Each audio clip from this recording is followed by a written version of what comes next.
అయితే బుద్ధి వచ్చినప్పుడు వాడు నా తండ్రి యొద్ద ఎంతో మంది కూలివాండ్రకు అన్నము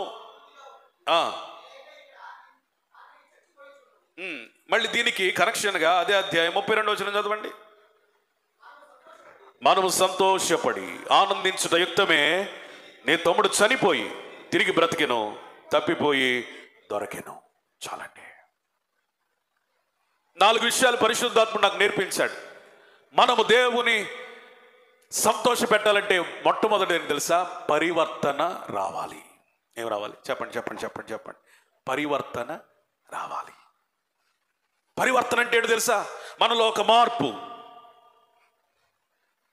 పరివర్తన రావాలి.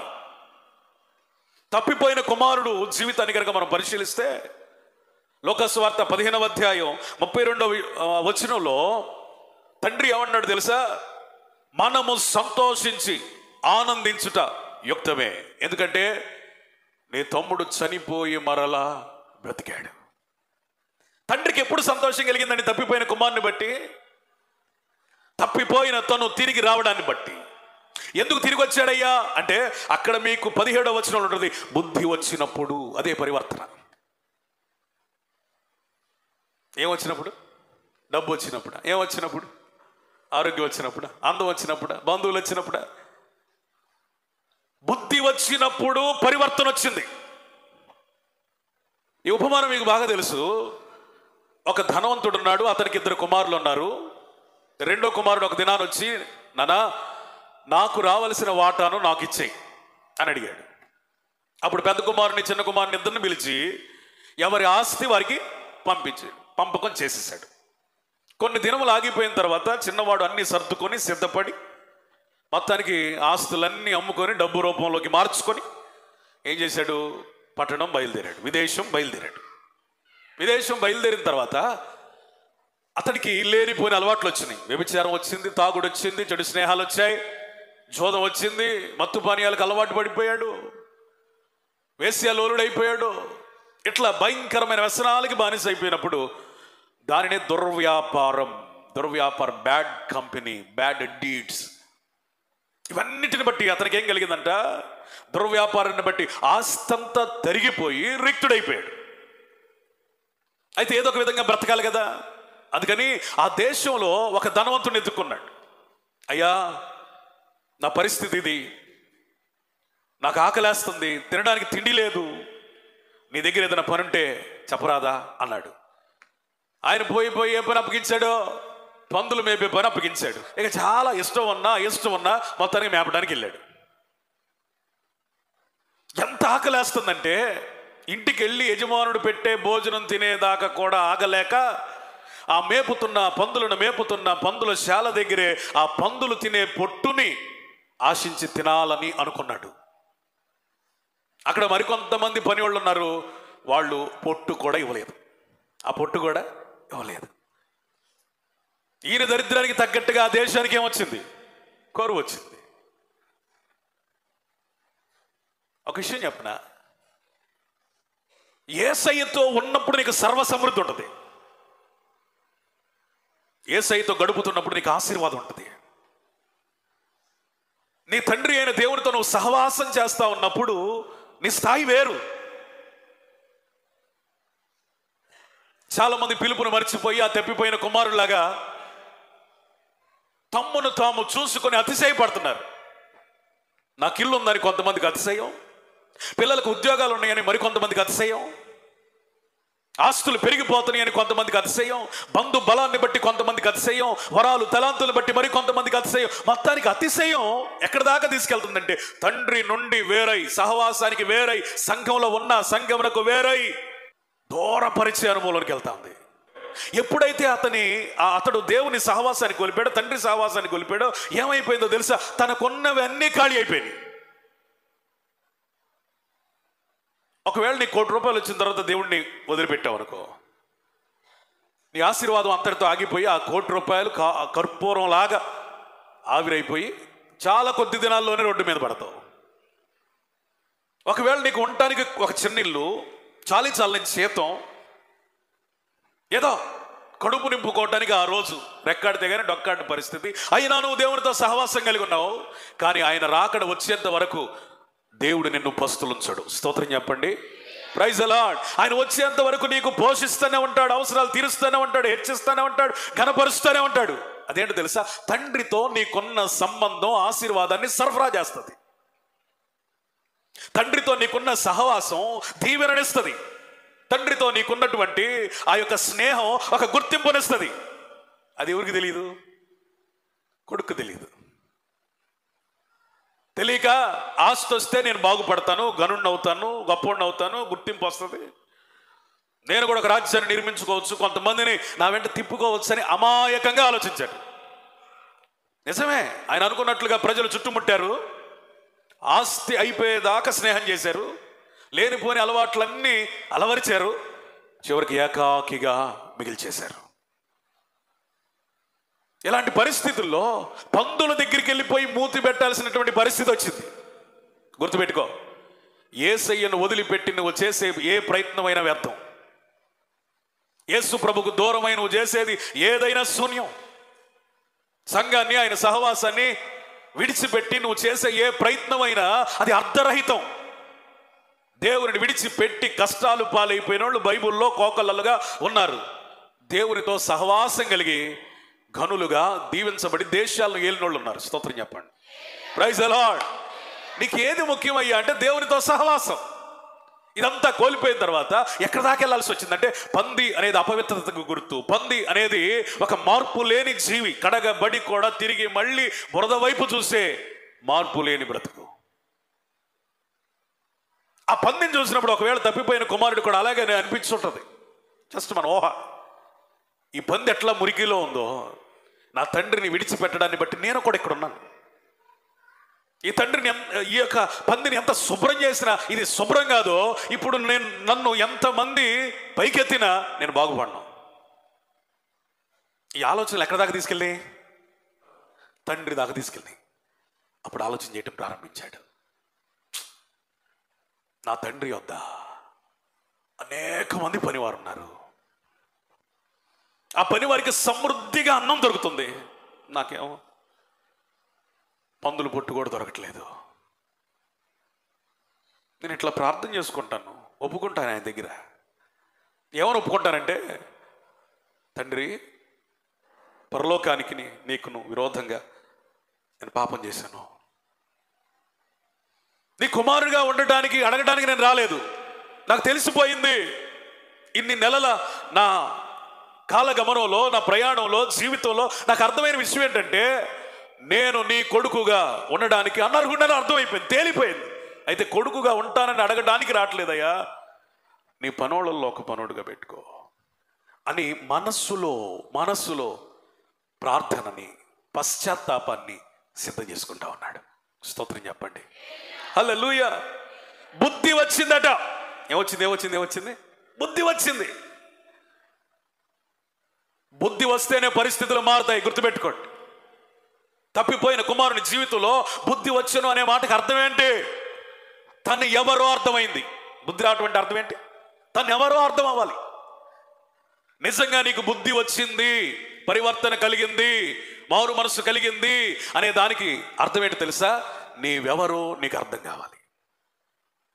ఎలాంటి పాప స్థితిలో, ఎలాంటి బలహీనత స్థితిలో దేవుడు మనల్ని పిలుచుకున్నాడు. అపోస్తలుడైన పౌలు అంటాడు, లోకరీతిగా మీరు గనులైనను, జ్ఞానులైనను, బలవంతులైనను ఎవరు మీలో లేరు. ఒకవేళ మీరు బలవంతులను అనుకుంటారేమో, పొరపడకండి. జ్ఞానవంతులని అనుకుంటారేమో, పొరపడకండి. ఈ లోకంలోనే గొప్పోళ్ళని మేము పిలుచుకున్నానేమో అని మీరు అనుకుంటారేమో, పొరపడద్దు. లోకంలో ఉన్న జ్ఞానులని వెక్కిరించడానికి వెర్రివారినైనా మిమ్మల్ని ఎన్నుకున్నాను. స్తోత్రం. ఒకవేళ మీరు బలవంతులని అనుకుంటారేమో, జాగ్రత్త. లోకంలో ఉన్న బలవంతులని బలహీనపరచడానికి హీనులైన, నీచులైన, ఎన్నిక లేని మిమ్మల్ని ఎన్నుకున్నాను నేను. ఒక విషయం చెప్పనా, నీకు నీ స్థితి అర్థం అవటమే బుద్ధి రావటం. నీ స్థితి నీకు అర్థం కావాలి.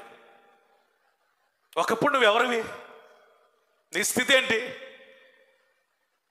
ఏ స్థితిలో ఉన్నప్పుడు నిన్ను పిలిచాడు? ఒకప్పుడు నీ దారిద్ర్యం ఏంటి, నీ బ్రతుకేంటి, ఒకప్పుడు నీ విలువేంటి, ఇప్పుడు నీ విలువేంటి? చీకటిలో నుండి ఆశ్చర్యకరమైన వెలుగులోనికి మనం పిలిచాడు. సువార్త అర్థం ఏంటి తెలుసా? ఆ సువార్తలో నువ్వెంత చీకటిలో ఉన్నావో ఆ సువార్త చెప్పింది. వ్యభిచారం అనే చీకటి, దొంగతనం అనే చీకటి, పాపం అనే చీకటి, మోసం అనే చీకటి, వేషధారణ అనే చీకటి, పనికి మాలిన కార్యాలనే చీకటి, చెడు స్నేహాలనే చీకటి, ఈ చీకటిలో నుండి దేవుడు ఎక్కడ తీసుకొచ్చాడు ఈ రోజున? ఆశ్చర్యకరమైన తన వెలుగులోనికి. ప్రకటించే నేనైనా వినే మీరైనా మనం ఎవరో జ్ఞానవంతులం కాదు, కానీ దేవుని ఉద్దేశం ఏంటో తెలుసా? లోకంలో జ్ఞానులు అని అనుకుంటున్న వారందరినీ సిగ్గుపరచడానికి యేసయ్యనే మనకి జ్ఞానంగా ఇచ్చాడు దేవుడు. స్తోత్రం చెప్పండి. Praise the lord.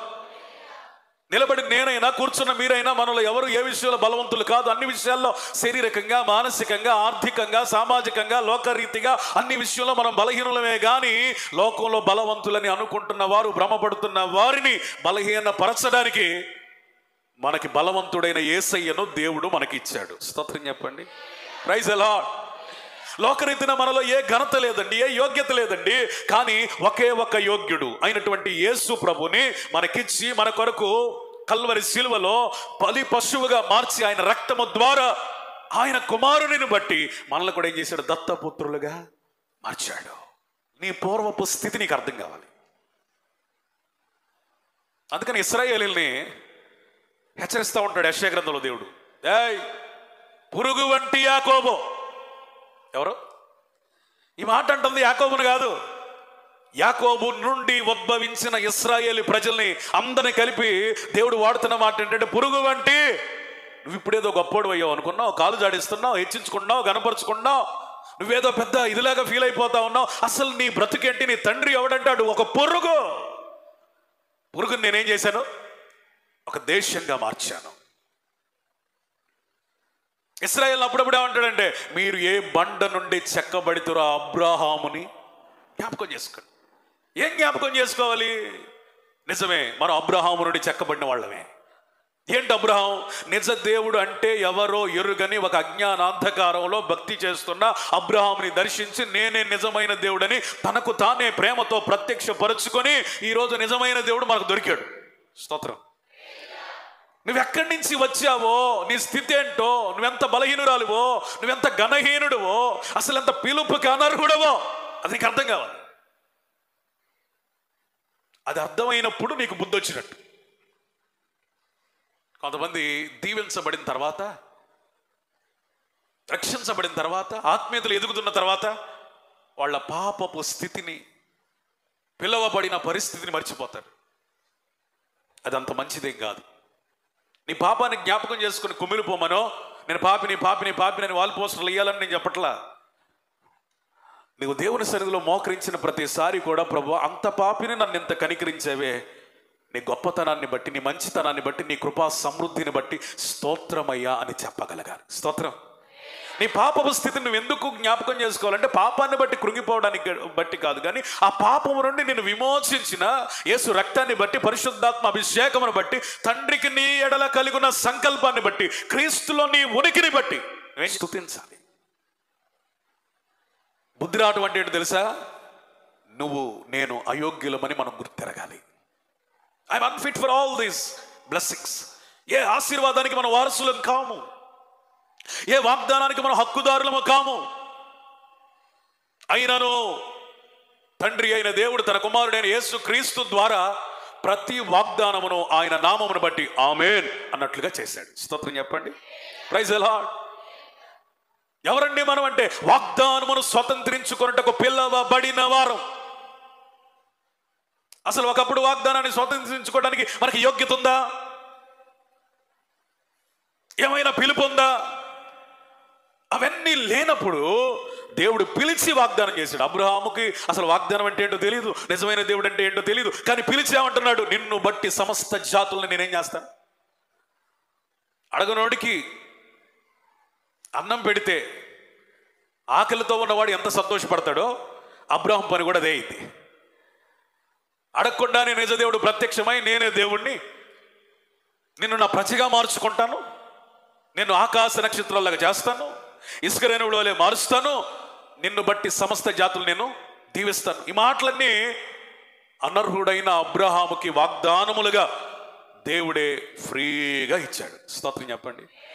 నువ్వెంత అయోగ్యురాలువో, నువ్వెంత అయోగ్యుడివో నీకు జ్ఞాపకం ఉంటే ఆయన నీ ఎడల చేసిన వాగ్దానాన్ని బట్టి నువ్వు స్తుతించకుండా ఉండలేవు. ఎందుకని నీ జీవితంలో స్తుతి తగ్గిపోతుందో తెలుసా? నువ్వు ఎంత అయోగ్యురాలువో నీకు మర్చిపోయావు. నీ అయోగ్యతను మరిచిపోయి నాకు అన్నీ ఉన్నాయి కదా నువ్వు అనుకుంటే గనక కృప నిన్ను దాటి వెళ్ళిపోద్ది. కృపలో నుంచి ప్రభు నిన్నేం చేస్తాడో కొట్టేస్తాడు. ఇప్పుడు అది అర్థమైంది. ఎవరికి అర్థమైంది? తప్పిపోయిన కుమారుడికి అర్థమైంది. ఎస్, నేను అనర్హుణ్ణి, అయోగ్యుణ్ణి, కుమారుణ్ణి అనిపించుకోవడానికి కృప కోల్పోయిన వాడిని. రెండోది ఏంటో తెలుసా? బుద్ధి రావడం అంటే ఒకటి తన గురించి అర్థమైంది, రెండోది ఏంటో తెలుసా? తన తండ్రి ఎంత మహిమ కలిగినాడో తప్పిపోయిన కుమారుడికి అర్థమైంది. తండ్రి దగ్గర ఉన్నప్పుడు అర్థం కాల, ఆస్తి బాగా ఉన్నప్పుడు అర్థం కాల, చుట్టూ అందరూ ముగినప్పుడు అర్థం కాల, పాపంలో మునిగి తేలుతా ఉన్నప్పుడు అర్థం కాల, పందుల దగ్గరికి వెళ్ళిపోయిన తర్వాత, స్థితి మారిపోయిన తర్వాత, గతి మారిపోయిన తర్వాత, జీవితం తల్ల క్రిందులైపోయిన తర్వాత అప్పుడు ఆలోచన చేయడం ప్రారంభించాడు. నా తండ్రి దగ్గర అనేక మంది సేవకులు ఉన్నారు. స్తోత్రం చెప్పండి. నా తండ్రి ఎవరో తెలుసా? ఆయన మహిమ ఏంటో తెలుసా? పరిశుద్ధుడు పరిశుద్ధుడు పరిశుద్ధుడని నిత్యము గాన ప్రతిగానముల చేత దేవదూతల చేత స్తుతింపదగిన యోగ్యుడు పరిశుద్ధుడు. నీ తండ్రి ఎవరో? పరిశుద్ధుడు. పరలోకానికి వెళితే వినబడే ఒకే ఒకటి స్వరం, హోలీ హోలీ హోలీ. నువ్వు పరిశుద్ధుడు అయ్యా, పరిశుద్ధుడు అయ్యా, పరిశుద్ధుడు అయ్యా. నీకు తండ్రిని గురించి అర్థం అవడమే బుద్ధి రావటం. బుద్ధి రావడం అంటే అర్థం ఏంటి? ఏడవటం కాదు, మళ్ళీ పాపం చేయటం కాదు. బుద్ధి రావడం అంటే అర్థం ఏంటి? గగ్గోలు పెట్టి మళ్ళీ అదే పాపంలో పట్టడం కాదు. బుద్ధి రావడం అంటే అర్థం ఏంటి?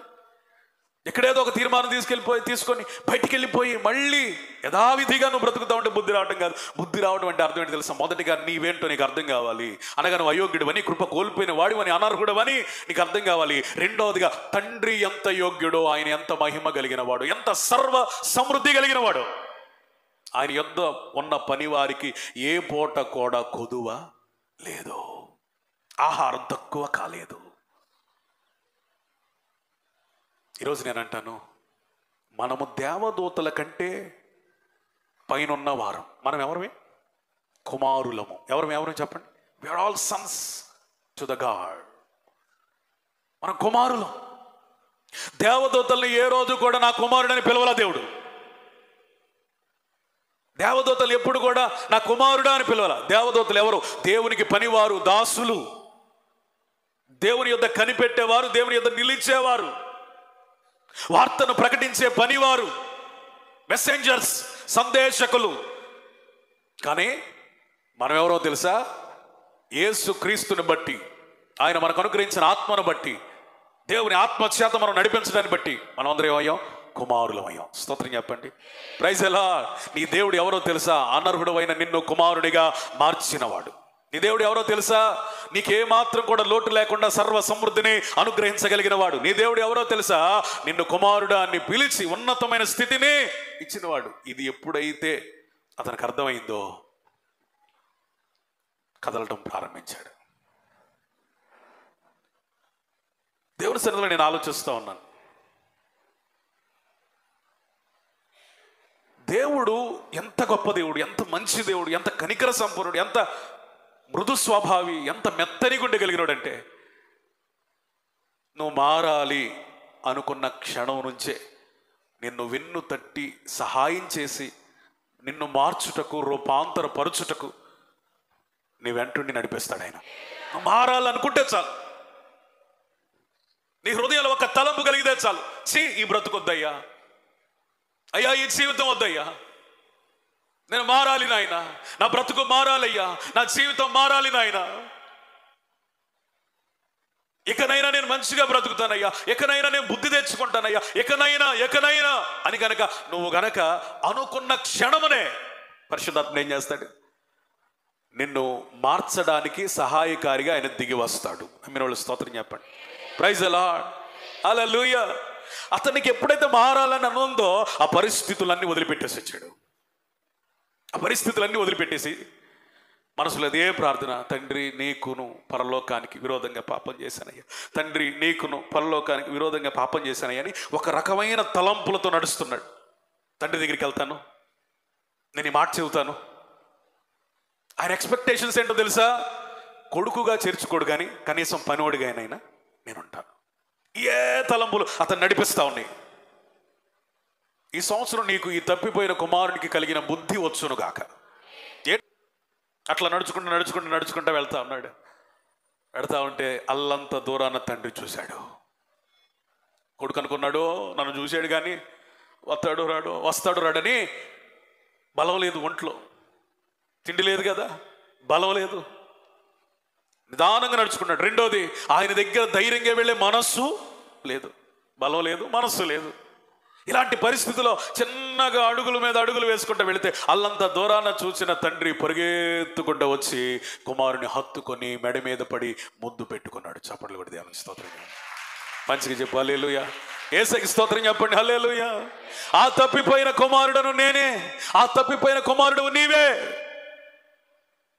నీకు మారాలి అనుంటే నీకంటే ముందుండే దేవుడు. నీకు మారాలి అంటే నిన్ను ఆసక్తితో మారు మనసు కలిగించే దేవుడు. స్తోత్రం చెప్పండి. మన దేవుడు నీ యందు ఆసక్తి కలిగి ఉన్నాడు. ఆమేన్. నీ జీవితం పట్ల ఆశ కలిగి ఉన్నాడు, నీ బ్రతుకు పట్ల ఆసక్తి కలిగి ఉన్నాడు. ఏదో ఒక విధంగా నేను మార్చాలని కోరుకుంటున్నాడు. ఈ సంవత్సరం మునుపటి వలె నీవు లేకుండా ఒక నవనూతనమైన కృపతో నడిపించబడాలని, మునుపటి రూపం కనబడకూడదని, మునుపటి స్వభావం కనబడకూడదని, ఒక క్రొత్త వ్యక్తిగా నేను తయారు చేయాలని దేవునికి ఒక ఆసక్తి ఉంది నీ జీవితం పట్ల. మరి నీకుందా? వెళ్ళేటప్పుడు ఆరోగ్యంగా ఉన్నాడు కానీ ఆత్మ సంబంధంగా రోగిగా ఉన్నాడు. వచ్చేటప్పుడు అనారోగ్యవంతుడిగా కనబడుతున్నాడు కానీ ఆత్మ సంబంధంగా బలవంతుడిగా ఉన్నాడు. స్తోత్రం. వెళ్ళేటప్పుడు ఇంత ఆస్తిని తీసుకొని వెళ్ళాడు కానీ ఆత్మ సంబంధంగా దేవుని సహవాసాన్ని కోల్పోయాడు. వచ్చేటప్పుడు అంత రిక్తుడైపోయాడు కానీ అతని మనస్సు నిండా దేవుని గూర్చిన ప్రేమతో నింపబడింది. స్తోత్రం చెప్పండి హల్లెలూయా. వెళ్ళేటప్పుడు చాలా అందగాడిగా వెళ్ళాడు కానీ తన మనసు చాలా కురూపం అయిపోయింది, వికారం అయిపోయింది, హృదయం అంతా చీకటి కప్పుకుంది. ఇప్పుడైతే కురూపిగా కనబడుతున్నాడు కానీ అతడు నిజంగా ఆత్మ సంబంధమైన సౌందర్యాన్ని కోరుకుంటున్నట్లుగా తండ్రికి కనబడ్డాడు. స్తోత్రం చెప్పండి. Praise the Lord. అలాంటి పరిస్థితుల్లో ఈ మాట అంటున్నాడు, మనము సంతోషపడదాం. స్తోత్రం చెప్పండి. ఆనందిద్దాం. హల్లెలూయా. ఇది యుక్తమే, మనం సంతోషించాల్సిన గడియ. ఎందుకో తెలుసా? నా కొడుకు చనిపోయి తిరిగి వచ్చాడు. నువ్వు మారాలి అన్న ఆలోచన నీకు కలిగితే నిన్ను బట్టి సంతోషించే దేవుడు నువ్వు కలిగి ఉన్నావు. నీ సన్నిధిలో నేను క్రమం కలిగి ఉంటానయ్యా, జీవితంలో క్రమం కలిగి ఉంటానయ్యా, పరిశుద్ధత కలిగి ఉంటానయ్యా, విజ్ఞాపన చేస్తానయ్యా, కన్నీరు విడుస్తానయ్యా, నీ కొరకు సమర్పణ కలిగి ఉంటానయ్యా, నా బ్రతుకును మార్చుకుంటానయ్యా, పాపములో ఇక నేను జీవించనయ్యా. ఇలాంటి సమర్పణలు, నిజమైన సమర్పణలు ప్రభుకి ఏం చేస్తాయి తెలుసా? సంతోషాన్ని కలిగిస్తాయి. ఈ సంతోషం నిన్ను ఎక్కడి దాకా తీసుకెళ్ళిందో తెలుసా? కృప కోల్పోయిన నిన్ను కృపలోనికి నడిపిస్తాయి. స్తోత్రం. యోగ్యత లేదని నువ్వు అనుకుంటున్నావు, నిన్ను తిరిగి దేవుడు ఏం చేస్తాడు? పునర్నిర్మించి యోగ్యునిగా మారుస్తాడు. అసలు నీకు స్థానమే లేదని అనుకుంటున్నావు. నువ్వు ఏ స్థానంలో కోల్పోయావో అదే స్థానం ఇంకా నీ జీవితంలో దేవుడు నీ ఎడల ఖాళీగానే ఉంచాడు. స్తోత్రం చెప్తారా? ప్రైజ్ ఎలా? తమ్ముడు నువ్వు అనుకుంటున్నావు అనర్హుడు అని, చెల్లి నువ్వు అనుకుంటున్నావు అనర్హురాలు అని, కానీ నీ స్థానం ఇంకా నీకుంది. దేవుని హృదయంలో, ఆయన సంకల్పంలో ఎదురు చూస్తున్నాడు. ఆయన దీర్ఘశాంతం ఇంకా ఎదురు చూస్తుంది. నువ్వు మారాలని కోరుకుంటుంది, ఒక నూతనమైన పరివర్తన కలిగి రావాలని కోరుకుంటుంది. నీకు బుద్ధి వస్తే సంతోషించే దేవుడు. Praise the Lord. నువ్వు మారితే ప్రభు నేను దీవిస్తాడు అంతే. అందుకే హోషేయ గ్రంథంలో ఉంది, నీ బుద్ధి మారితే వృద్ధిలోకి వస్తావు. ఎప్పుడు వస్తావు? గుమ్మడికాయలు గడితే నీ బ్రతుకు మారదు, మిరపకాయలు గడితే నీ బ్రతుకు మారదు, దినములు చూస్తే నీ బ్రతుకు మారదు, రంగురాళ్ళు మారిస్తే నీ బ్రతుకు మారదు. పేర్లు కొంతమంది స్పెల్లింగ్లు మార్చుకుంటారు, న్యూమరాలజీ, దాన్ని బట్టి నీ బ్రతుకే మారదు. దేనిని బట్టి నీ బ్రతుకు మారదు. ఒక బుద్ధి మారితే అన్ని నీ చుట్టూన్న పరిస్థితులన్నీ ప్రభు ఏం చేస్తాడు? మార్చేస్తాడు. స్తోత్రం చెప్పండి. అతనికి బుద్ధి మారింది. అతడు పందుల శాలలో నుండి ఎక్కడికి వెళ్ళిపోయాడు? తండ్రి ఇంటికి. స్తోత్రం. అతనికి బుద్ధి మారింది. కరువు దేశంలో నుంచి ఎక్కడికి వెళ్ళాడు? సమృద్ధి కలిగిన ఇంటి యొద్దకు వెళ్ళాడు. అతనికి బుద్ధి మారిపోయింది. మలినమైన వస్త్రాల నుండి రాజ వస్త్రాలు ధరించే స్థానంలోకి వెళ్ళిపోయాడు. అతనికి బుద్ధి మారిపోయింది. నిష్ప్రయోజనమైన వ్యక్తి స్థానంలో నుండి కుమారత్వాన్ని తిరిగి సంపాదించుకున్నాడు. అతనికి బుద్ధి మారింది. ఆనందమే లేని తన జీవితం చుట్టూ ఒక విందు భోజనాలు సంభ్రమము కలుగుతుంది. హల్లెలూయా, హల్లెలూయా. నీకు విలువ ఉంది దేవుని దృష్టిలో. నీకే విలువ లేదని నువ్వు అనుకుంటున్న తరుణంలో నువ్వు గనక మారు మనసు పొందితే నీకు దేవుని దృష్టిలో ఏముంది? విలువ ఉంది. చాలామంది కృంగిపోతారు, నాకు విలువ లేదు, నా జీవితానికి విలువ లేదు, నా బ్రతుకు విలువ లేదు, విలువ లేదు, విలువ లేదు అని నువ్వు అనుకున్నావు అంతే. నువ్వు మారి చూడు. మనుషుల దృష్టిలో నేను చెప్పట్లా, దేవుని దృష్టిలో నువ్వు గొప్పోడుగా ఉంటావు. నీ విలువ మారిపోయింది అంతే. మనుషులందరూ నేను పొగిడి నువ్వు తాగుబోతు అయితే ఏం ఉపయోగం? మనుషులందరూ నేను కనపరిచి నీలో రహస్య పాపం ఉంటే ఏం ఉపయోగం? మనుషులందరూ నేను దూషించిన, అబద్ధ సాక్ష్యములు చెప్పిన, చెడ్డ ప్రచారాలు చేసిన, విష ప్రచారాలే చేసిన, విమర్శలే చేసిన, దేవుడు ఈయన నా ప్రియకుమారుడు, ఈయన యందు నేను ఆనందిస్తున్నాను అని యేసయ్యతో దానియేలుతో చెప్పినట్లుగా చెబితే అది నిజమైన పుత్రోత్సాహం. దేవునికి స్తోత్రం. Praise the Lord. నీ బుద్ధి మారితే అన్ని మారిపోతాయి. నీ చుట్టూ పరిస్థితులు మారిపోతాయి. నీ దరిద్రం పోతాయి. అనవసరంగా వచ్చిన తలనొప్పులన్నీ పోతాయి. ఆ బుద్ధి చుట్టూనే సర్వ సమృద్ధి, సర్వ ఆశీర్వాదాలు, సర్వ దీవెనలు అల్లుకొని ఉన్నాయి. అది చాలామందికి అర్థం కాక ఏవేవో మార్చేసుకుంటున్నారు. ప్రపంచం ఎట్లా పోతుందంటే, ఎవరో చెప్పారట, నువ్వు కోటీశ్వరుడు అవ్వాలంటే నీ కూతుర్ని ఏం చేయాలి? బలివ్వాలి. ఇప్పటికి కూడా భయంకరమైన నేర కార్యాలు చీకట్లో జరుగుతున్నాయి. అవి మన దాకా రావు, మనకు తెలియదు. ఎన్ని జరుగుతాయో మీకు తెలియదు. నువ్వు ఈసారి అధికారంలోకి రావాలంటే నరబలి చెయ్యాలి అంటే అంతే, చంపేయటమేక. నువ్వు కోటీశ్వరుడు కావాలంటే నీ పెద్ద కుమార్తెను బలివ్వాలి అంటే చంపేయటమేక. అంత భయంకరమైన పాప ప్రపంచంలో నేర చరిత్ర కలిగిన ప్రజల మధ్య యేసయ్య మంచి స్వార్థ చెబుతున్నాడు. నువ్వేం చేయొద్దు, ఇట్లాంటి పనికిమాలిన పనులు ఏమీ చేయొద్దు. ఒకటే చెయ్యి, నీ బుద్ధి మార్చుకో. స్తోత్రం చెప్పండి. హల్లెలూయా. నువ్వు మారు మనసు పొంది నూతన పరచబడు, క్రొత్త వ్యక్తిగా మార్చబడు. పాతవన్నీ గతించిపోతాయి, సమస్తం ఏమవుతాయి? శాపాలన్నీ పోతాయి, ఏమొస్తాయి? ఆశీర్వాదం. ఈ చుట్టూ అలుకున్న చీకటంతా పోయింది. దేవుడు నిన్ను ఏం చేస్తాడు? వెలుగు సంబంధిగా మారుస్తాడు. యాకోబుగా ఉన్నాడు, దేవుని సన్నిధిలో బుద్ధి తెచ్చుకున్నాడు, ఇశ్రాయేలుగా మారాడు. చనిపోయేంత వరకు కూడా దేవుని కొరకు ఇశ్రాయేలు భక్తి చేశాడు. స్తోత్రం, హల్లెలూయా. సౌలుగా ఉన్నాడు, మతం కోసం పోరాడాడు, హత్య చేసేవారికి సాయం చేశాడు, ప్రభుత్వం దగ్గర నుంచి అధికార పత్రాలు తీసుకొని సంఘాన్ని హింసించాడు. బుద్ధి వచ్చిన తర్వాత అతడు సంఘ భారముతో నింపబడి, సంఘం కోసమే పానార్పణంగా పోయబడి, సంఘం కోసమే హతసాక్షిగా మరణించాడు. స్తోత్రం, హల్లెలూయా. బుద్ధి వచ్చిన యాకోబుని జ్ఞాపకం చేసుకో. బుద్ధి వచ్చిన సౌలుని జ్ఞాపకం చేసుకో. ఒకవేళ వేరికే బుద్ధి రాకపోతే, ఇశ్రాయేలు దేశం అనేది లేదే, సౌలుకే బుద్ధి రాకపోతే సంఘానికి ఇంతటి క్షేమము లేదే. ఇంకొకరిని వాడుకునేవాళ్ళు, అది వేరే విషయం. నా సబ్జెక్ట్ ఏంటంటే, సౌలుని ఇంతగా సంఘం కొరకు దేవుడు పానార్పణంగా వాడుకునేవాడు కాదే. నువ్వు దీవించబడాలి, ఆశీర్వదించబడాలి, వాడబడాలి, దేవుని సంఘానికి పనిచేయాలంటే ఖచ్చితంగా నీకేం రావాలి? బుద్ధి రావాలి. స్తోత్రం. ఇట్లాగే ఒక తండ్రి నుంచి దూరం అయిపోయిన కొడుకు దుర్వ్యసనాలకి బానిస అయిపోయి బుద్ధి వచ్చిన తర్వాత తండ్రికి ఫోన్ చేశాడంటే, డాడీ నాకు బుద్ధి వచ్చింది, నేను మన ఊరి మీద గుండానే వస్తున్నాను, నువ్వు నిజంగా నన్ను ప్రేమిస్తున్నావు అని నాకు తెలియటానికి మన ఊరి రైల్వే స్టేషన్లో ఒక పచ్చ జెండాని కట్టు, నువ్వు ప్రేమించావని నేను ఎరిగి అక్కడ దిగిపోయి నేను ఇంటికి వస్తాను ధైర్యంగా. నువ్వు ప్రేమించకపోతే నేనేం చేయలేను డాడీ అని ఫోన్ పెట్టేశాడు.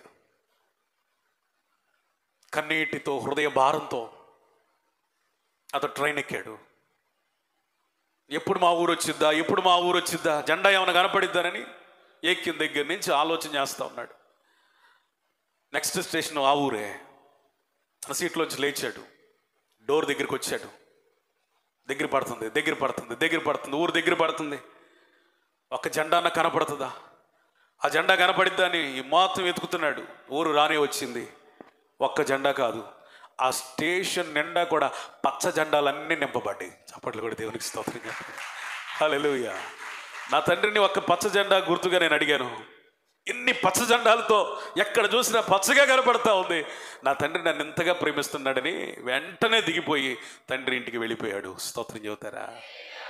నువ్వు అనుకుంటున్నావు, ప్రభువా నీ ఇంట్లో ఒక చిన్న పనుడుగా ఉంటే చాలు అని నువ్వు అనుకుంటున్నావు.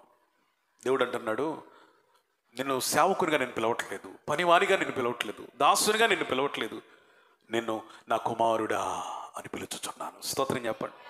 హల్లెలూయా. దేవుడు నిన్ను బట్టి సంతోషించాలంటే మొట్టమొదటిగా ఏం కావాలి?